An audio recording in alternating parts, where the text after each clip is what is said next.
Right now on Full Custom Garage, Master Metalman Ian Roussel looks back on the best builds of Season 2. The second season was all about pushing the builds further. I thought it was going to be good, but it's spectacular. Wow, I was blown away. I really wanted to do stuff I had never done before, you know, venture into the great unknown. He got in deep with this project. I was thinking of, hey, I'm gonna throw a wrench in the fire on this guy. It's just a pile of parts. Well, that's why you're the man for this project.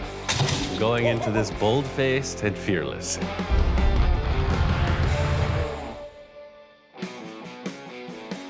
First project I wanted to do was a 1948 Packard. It was just sitting around at my friend Don's shop. I wanted to turn it into a custom lead sled for my friend Tom. The biggest challenge in the chop on this Packard was the big bulge in the back of the roof. I took care of that. I wanted to show it to Tom. Uh-oh, there goes the neighborhood. What's up, man? Wow. Got a car. This is the Packard, huh? Yeah. So being excited about seeing this Packard underway, I gave Ian a call and I said, hey, I gotta come down. I gotta take a look at this thing. And just putting it on the ground and chopping the top, he loves it. Now that I see it here in person, I like it as a four-door. I stopped on these roof panels. My next step is to throw them on the English wheel and get these guys tacked in. I got a way of doing things by myself, but hey, there's another body in the room. Get to work. To be able to work with Ian today is a real special treat. This is a really complex thing, creating a big roof for a chop-top car. The whole thing is establishing this nice roof line. I want to minimize the amount of body filler in the end. So it's really just like push it, hold it into position, and tack weld it so it stays. You know, it's the stuff you read about in magazines. So I stuck them in the car and had them hold up the sheet metal. I would have to come up with a bunch of weird contraptions to hold it in place. Here he is doing it. He was pretty excited. Ian, in my opinion, is today's Ed Roth. Ed Roth was a wild customizer who was very innovative. Ian is just carrying that torch. What this thing does is it sucks the metal together so it will create a little more of a dome. Ian likes to think outside the box, doesn't care about what anybody else thinks, and builds what he wants. So this is gonna crown it out a little bit more as well as take away all those hammer marks. I'm really not that familiar with an English wheel. I've only used it a couple times. Eastwood had this really simple, portable one, and it worked out pretty darn good.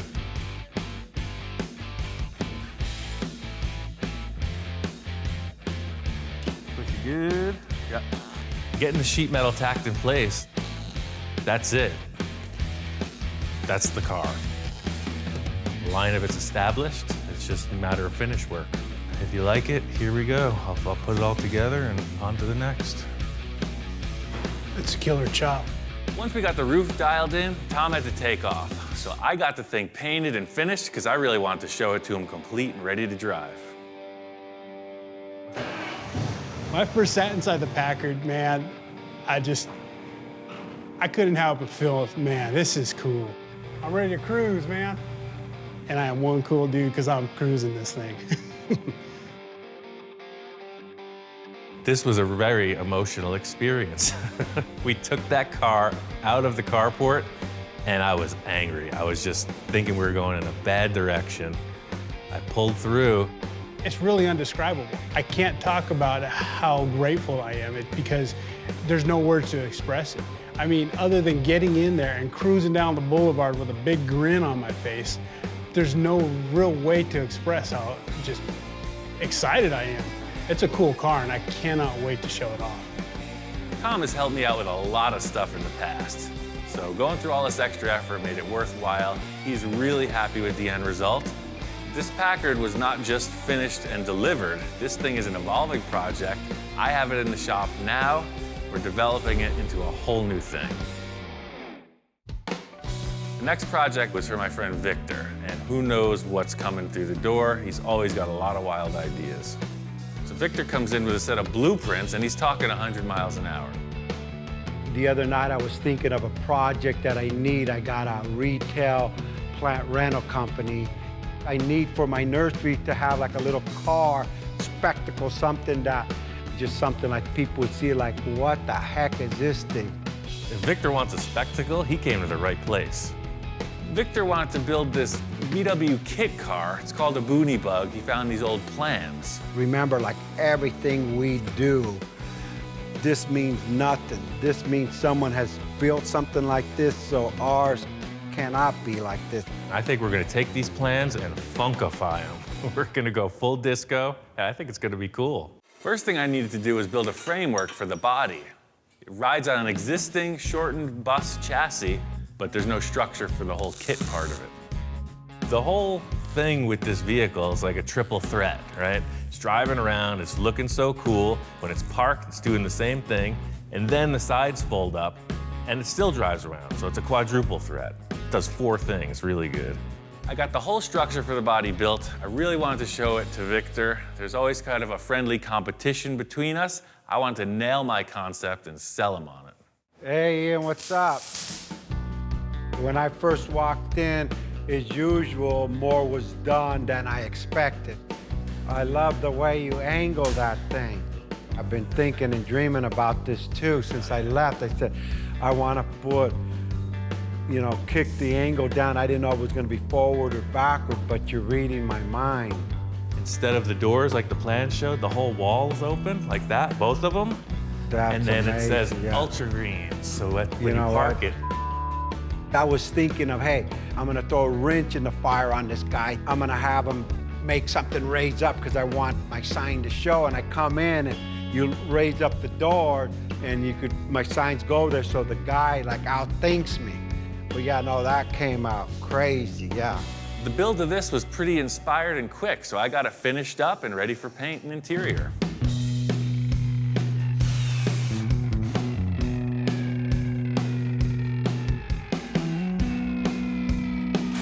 We had no idea what this thing was gonna come out to be. It's beyond my expectations. It's not a show car. The little nursery car took it to the next level. This thing gonna be all dirty and in the mud. We lucked out with this engine. This thing rips. Everything has held together great. It runs great. I almost wish I didn't have to give it up. I was really getting attached to this thing. Being able to drive it on its inaugural run was really cool. Performed perfect. I think Victor's gonna take this thing more places than the nursery. So in addition to the paint, Victor went all out on the interior. He's got custom vinyl interior, 2-tone, special seat, gold and green. He's got a custom steering wheel. They put AstroTurf inside instead of carpeting. I mean, this thing's looking good.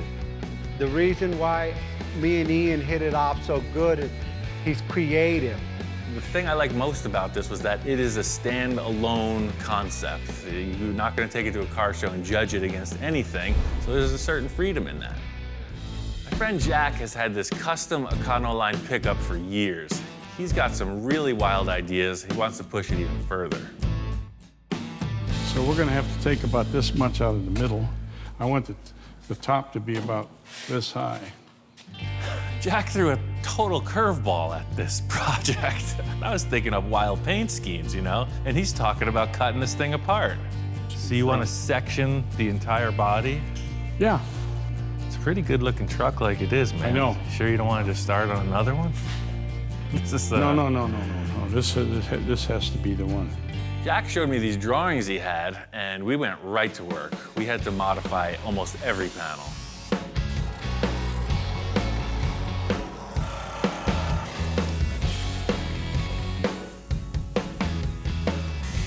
Usually I'm the guy standing back assessing the whole thing, and that's the nice thing about having another professional in the room is you got 4 eyes instead of 2. Still has to come down more, just a hair. Well, 1/8 inch. I don't have any hair. That's good, that's better. A great thing about the way Jack thinks on a project is he's not really wishy-washy about things. He says yes or no very efficiently, and that's really what I'm all about. Make a decision, stick it, and move on. Once we got into the back rear window, Jack left the entire thing up to me. Just work through it, make it good. That was a challenge, to say the least.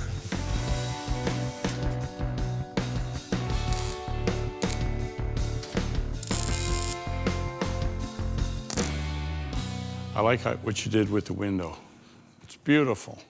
I'm feeling pretty good with the rear of the roof, and then Jack shows me these taillights he wants to use. These are freaking massive taillights. What the heck are they out of? I've never seen anything like it.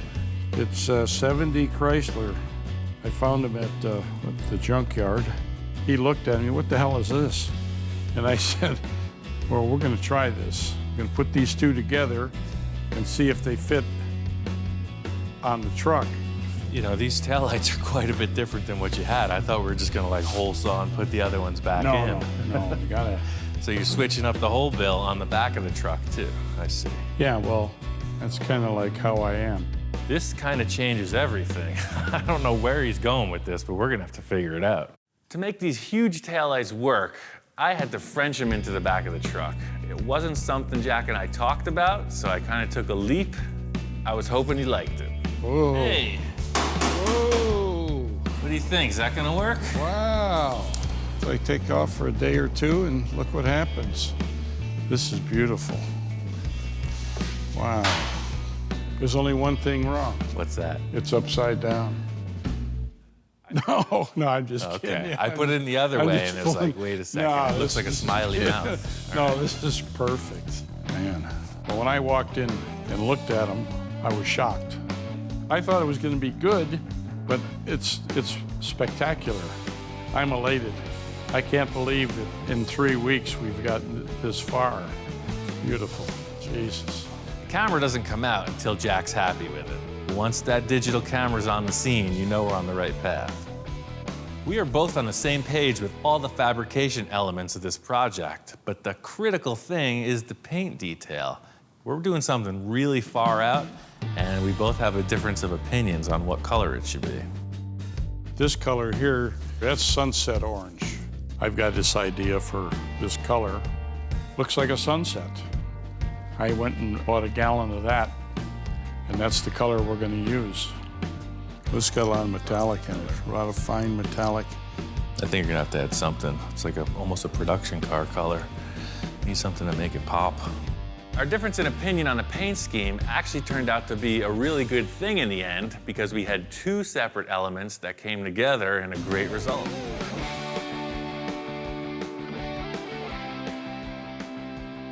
Gene Winfield really inspired the paint job on this. I'm not saying it rivals any of his fades, but it's pretty mellow. It's just the red gradually fades to black right into the rocker panels.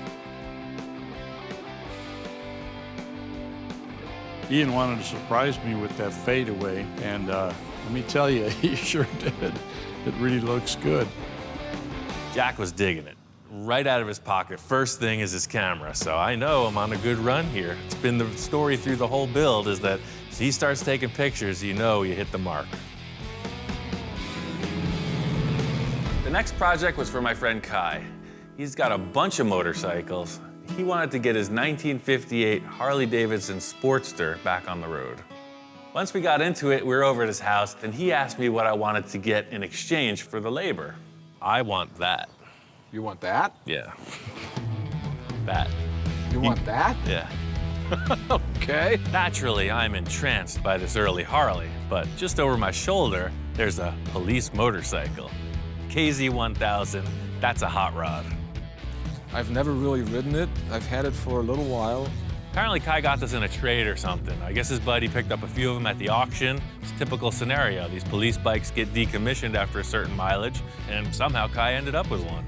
This is a KZ1000. Did you ever see Road Warrior or Mad Max? Yeah. Well, that's what's going on underneath here. Right. I'm just not a big Kawasaki guy, you know? I'm not a big Kawasaki guy either, but look at that engine. When Ian said that he was also interested in the Kawasaki, I was a little surprised. Yeah, you want it? I see this thing as a stripped-down race bike. This thing is cool. Well, I'll tell you what. You build that Sportster, you can keep that. I'll do that. I'll trade you for labor. Yeah, for sure. Okay. This kind of turned into a battle of the bikes. I was going really radical on the police motorcycle. Kai's bike was pretty straight ahead, but it's exactly what he wanted. Huh, this is pretty damn cool. It's gonna be all right. Yep, I think so. You know, I'd say it's a close runner-up to the motorcycle that I'm building. It's a good-looking machine. You're definitely gonna take second place. You think so? Well, things got heated a little earlier in the day, you know, so I don't hold grudges, but I like to stab it back a little once in a while. So Kai's sitting there admiring the machine, and I'm thinking, you ain't seen nothing yet. Just look at that thing over there. You got your fiberglass drooling off the rear fender. I mean, that's got a look. It's kind of Sigmund and the Sea Monsters right now. It's pretty groovy. Well, the way it looks right now, I don't think it's going to compete anywhere. I have seen nicer bikes, though, in my life. I can't say I've seen uglier ones. Thanks. You're welcome. After Kai kind of jabbed me, I wanted to play a joke on him with his bike. It was a whole parts stash I got from my friend Gary, and there was just so much potential on Gary's shelves, I wanted to see it on this bike. I put him on the bike, and it's on. This is a 70s style deal. Nothing says commitment like all the details. See what I'm talking about? Not everybody is hip for the trip. Just needs like 10-foot long forks. And you're there.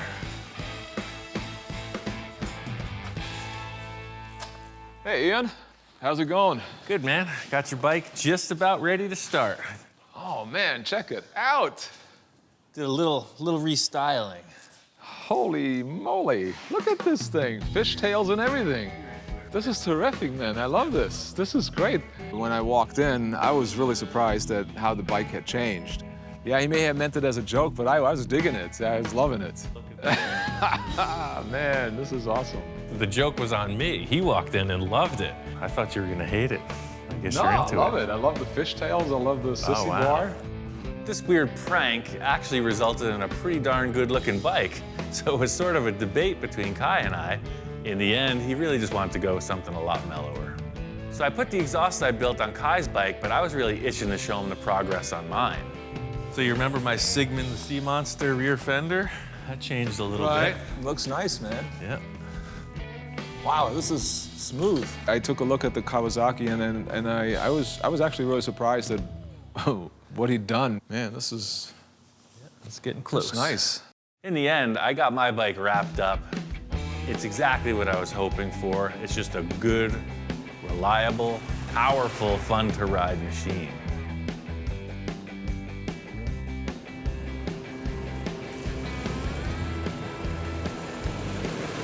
The whole deal with this project was the transformation. You saw this kind of very upright police motorcycle, and I just took it all wrong and made it gnarly, a very aggressive machine. I knew what was inside of it, and I just let it out.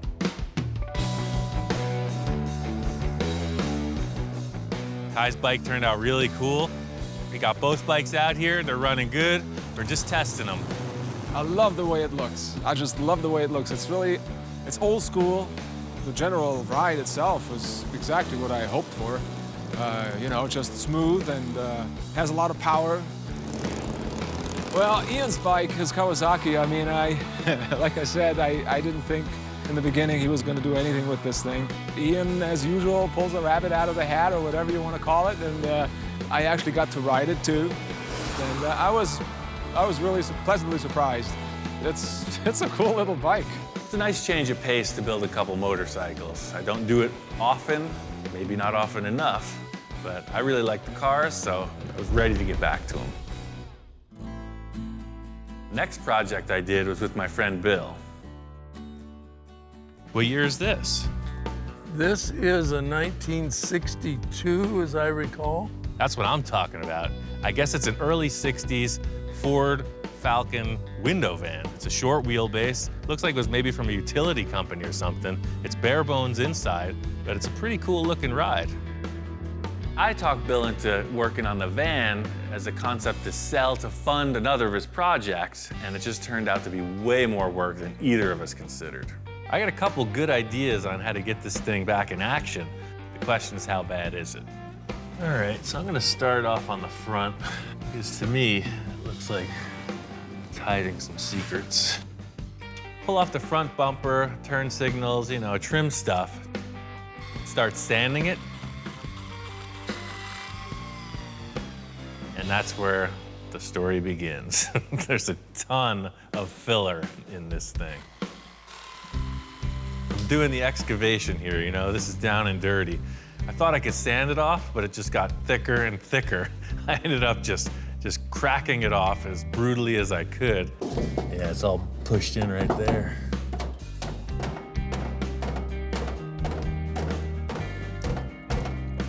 Even though the van looks pretty good, you see it's hiding secrets. Some of my time in Egypt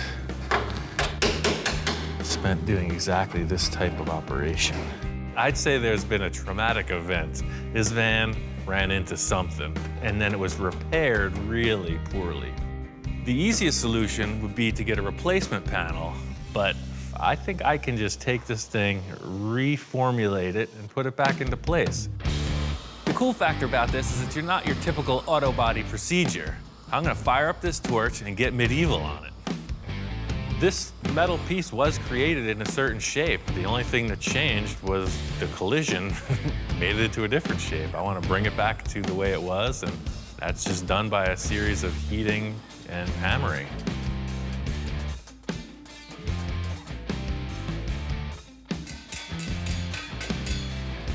The whole idea is I'm just going to fit it into place and then continue hammer and dollying it.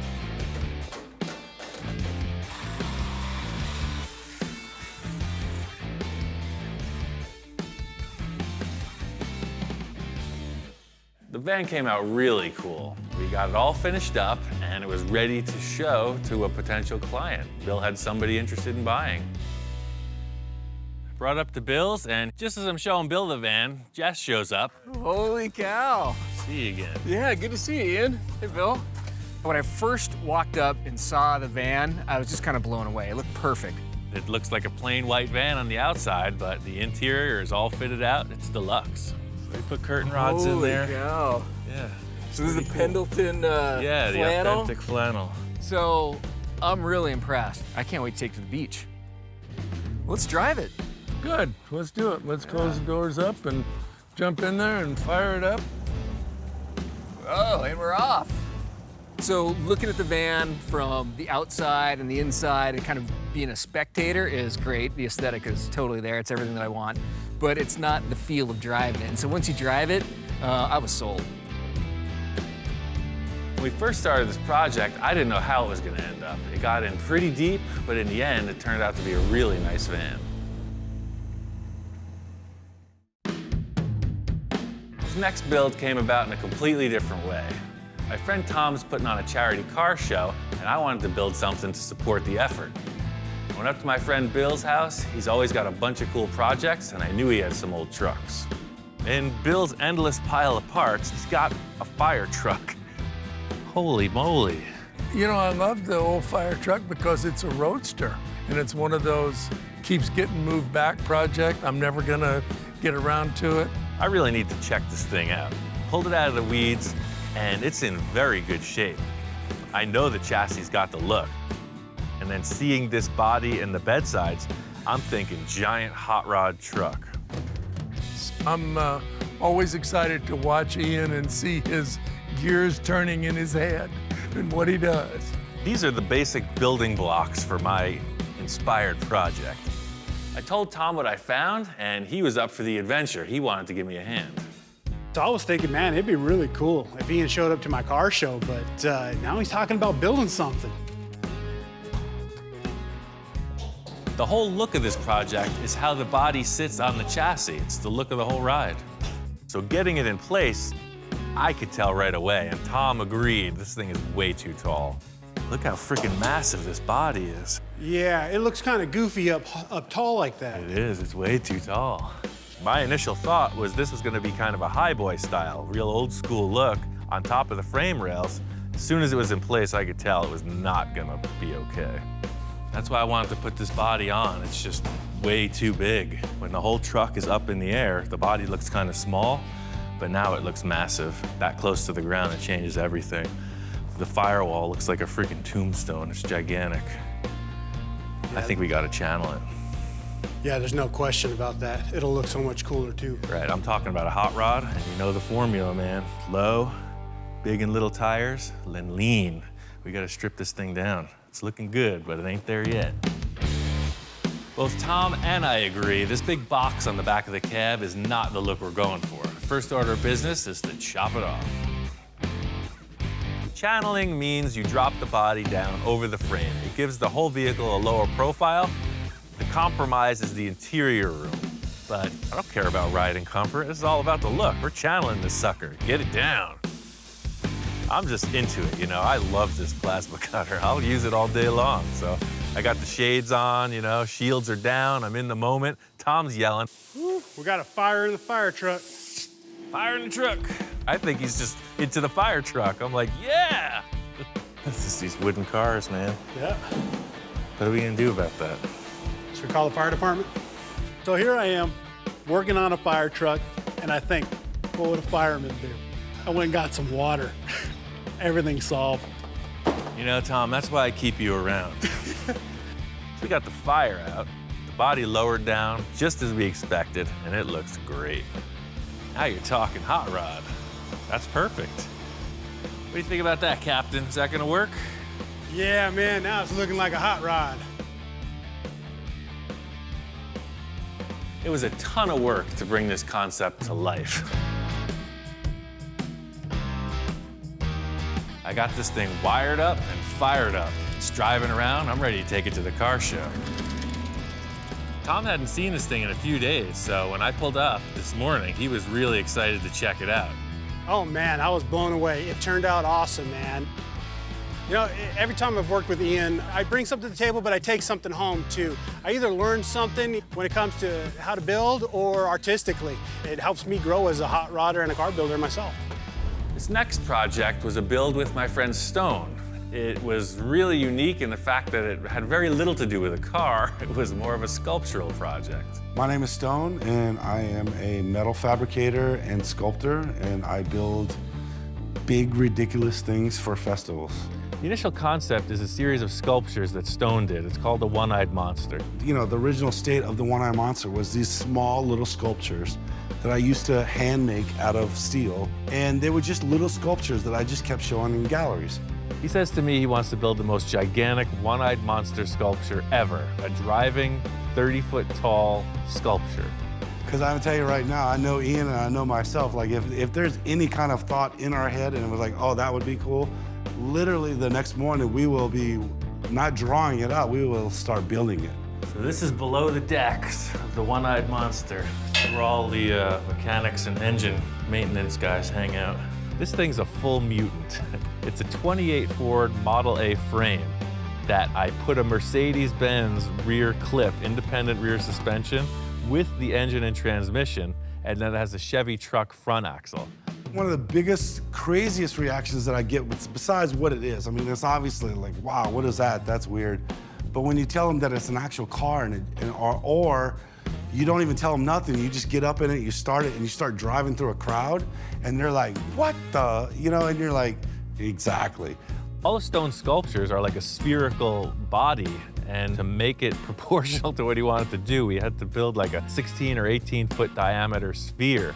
It's all aluminum flat bar rolled on edge to create a series of like pie pieces that form this huge sphere. Ian's part, like one of his big parts, is like more of the stuff that you don't really, I mean, you see it, but it's inside the car. And that's transferring all of the controls from, you know, a 4-foot range up to 14 feet in the air and actually make it functional. You drive it kind of pirate ship style. It's this huge A-frame, you're 15 feet off the ground, so all the controls and the steering are upstairs. So we made 2 lenses for the eyeball in the same way I was doing the bubble tops and taillights on the other projects. For these, I just made a round oven. We used the same barbecue style thing and just blew these circular ones as to Stone's specs. You know, he knew what the diameter of the eyeball was gonna be, and we just made a ring and a backing plate and inflated them. It is actually kind of complicated because it's colored, but it's translucent. You know, you don't want to paint something because during the day it might look great, right? But at night, that will not look that great 35 feet in the air. You need to light it from behind. So even though this looks like it's all painted, it's actually totally translucent. So any light will penetrate any of this paint. We created our eye socket out of like stuff that we just made here in the shop. Putting this thing together is a lot of effort. It's a full day setup, but the real reward is the sun sets, you get up in the cab and you're cruising around.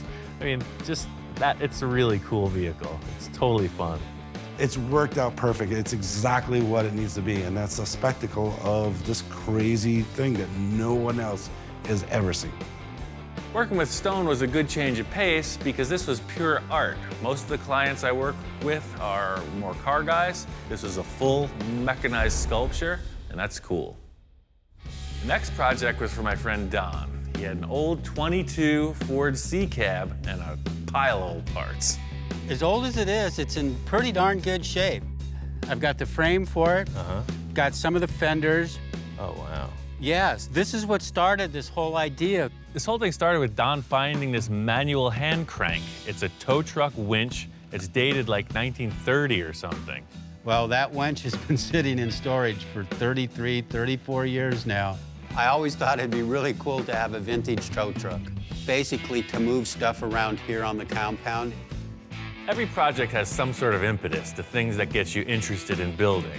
This hand crank did it for me. I think if we build the whole truck to reflect this era, I think we come up with something really cool.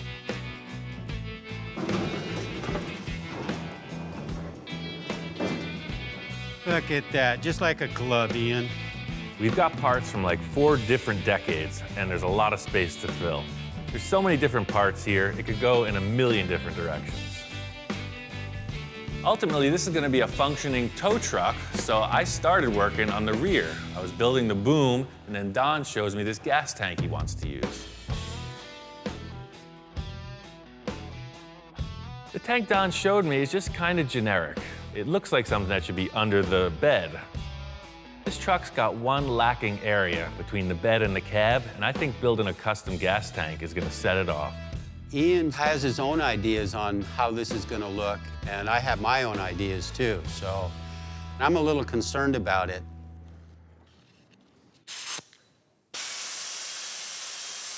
Move it. Go on. Sorry, Charlie. I've built a lot of different gas tanks over the years, but for this truck, I got a really cool idea for like an old school oval gas tank. Let's see what happens. From the start of my interest in metalworking, I was really trying to build stuff from scratch, you know, by myself. The reason I started using found objects is because there were curved shapes of metal that were way more accessible, so I could get into the actual building of larger components instead of focusing on these small details on curving metal.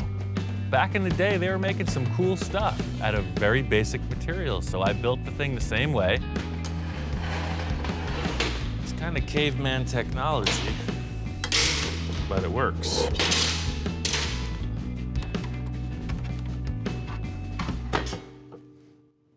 It's a stainless steel cap.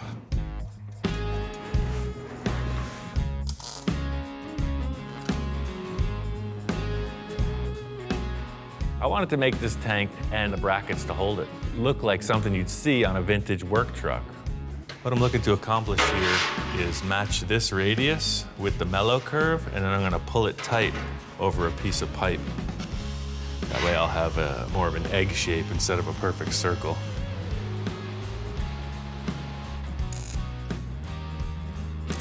It just depends what you have to work with, but it was just easier to start from scratch because we had it custom built in proportion to this vehicle.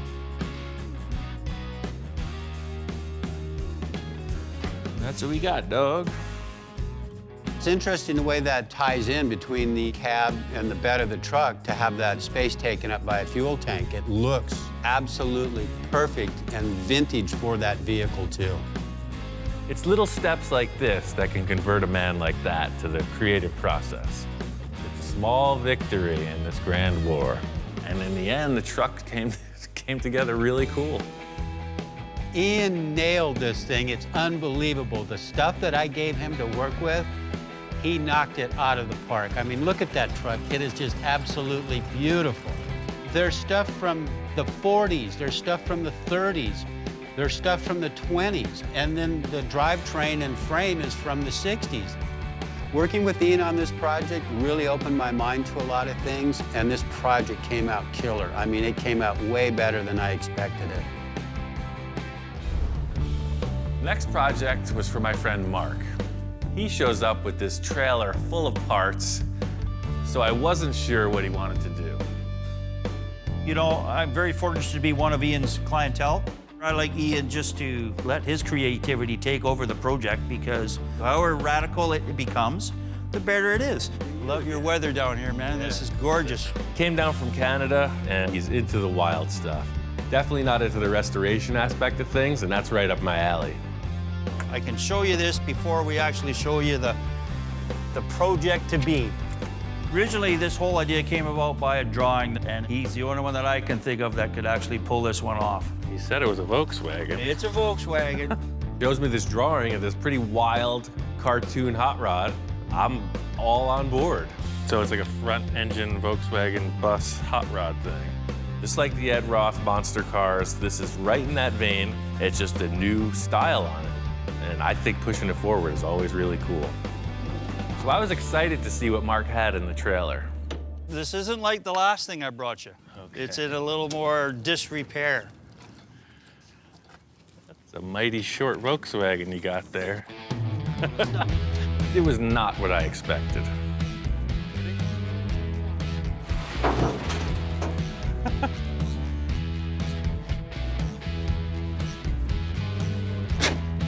Here come the clowns.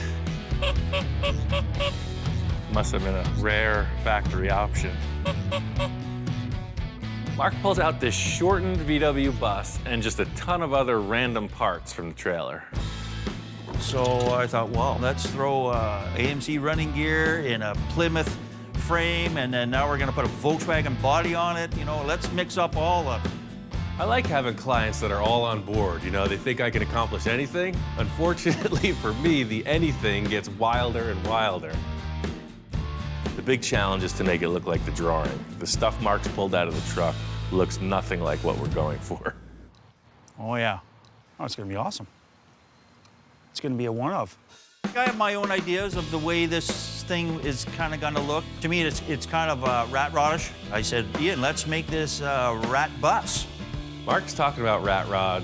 He wants something kind of easy to build. You know, I'm looking at this drawing and I'm seeing full custom show car, like all the way. My time frame's kind of short. I'm kind of rushed down here to drop this off. This is just a quick pit stop for Mark. He's heading back up north, so I got free rein to make this thing happen. That's the excitement. Didn't Forrest Gump say you get a box of chocolates, you never know what you're gonna get? Well, that's kind of the way it is with me and Ian. Mark headed back to Canada and just let me go on this project. My whole concept was to make it look as much like the drawing as possible, make it drivable, and as wild and far out show car as I could muster. I got the whole front windshield established. The next big challenge is the rear portion of the cab. The drawing doesn't really show what's going on back here, so I'm leaving that open to my interpretation.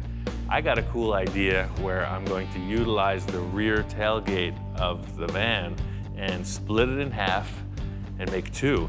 The portion with the rear window will be back here, and then the lower portion with this detail of the body sheet metal will stay here.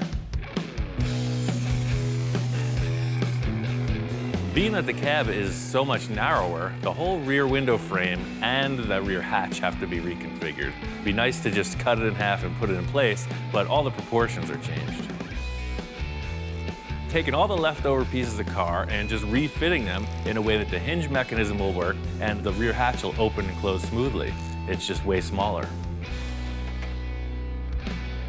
So, you want to ride this thing, don't you? I know I do. That opens, you got your breeze. There's room to cruise, man. It's gonna totally work. This, hands down, was the biggest build of season 2. It's a huge amount of fabrication for such a little vehicle. This thing's wrapped. This is a toy come to life. Mark is out of his mind. Johnny is totally charged up about this. It's the coolest thing I ever seen. I'm stoked for Pomona. I can't wait for that first reaction from people when they see it.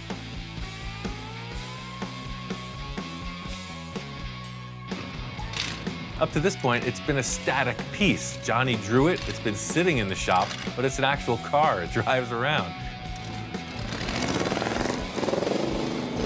It's time to take it to the car show. We're out here at Pomona. It's a swap meet car show, the biggest one in the world. Shaka, good job. Pomona, man, beautiful swap meet. I've been cruising around there this morning. Reaction on the car is all thumbs up. Probably the coolest car at the swap meet today. Him cool, him way different. You know, I love it. I had never seen it outside the shop until today. So the windows absolutely glow in the sunlight, and it was like a beacon.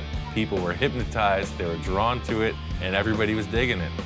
Well, I would think that's probably one of the most unique hot rods I've seen out here in the 30 years I've come out here. There's lots of different things out here, but that one's truly unique. It's the cartoon driving experience that, you know, if you own this, you'll have that, you'll achieve that. It's wonderful, man. This is kind of a step in a new direction for me because it's the wildest design I've ever worked on, and it was dictated by an artist. So it really makes me want to do more. Season 2 really expanded the role of my shop inspector. What do you think, Hellhound? Do you have anything to say? You don't even care. This is a breakthrough. It's really involved in the process. Wait a second. I think we're just gonna trade out somebody's water bowl. He's even offered up a few possessions of his own on occasion. Don't look so concerned, man. I'll get you another one. It's made everything that much better. Well, are we ready for delivery? No response. I'm getting a chimp, that's it. You're not holding up your end of the bargain. No, I'm gonna go get a small monkey. It's gonna be way more terrible. No, I'm sorry.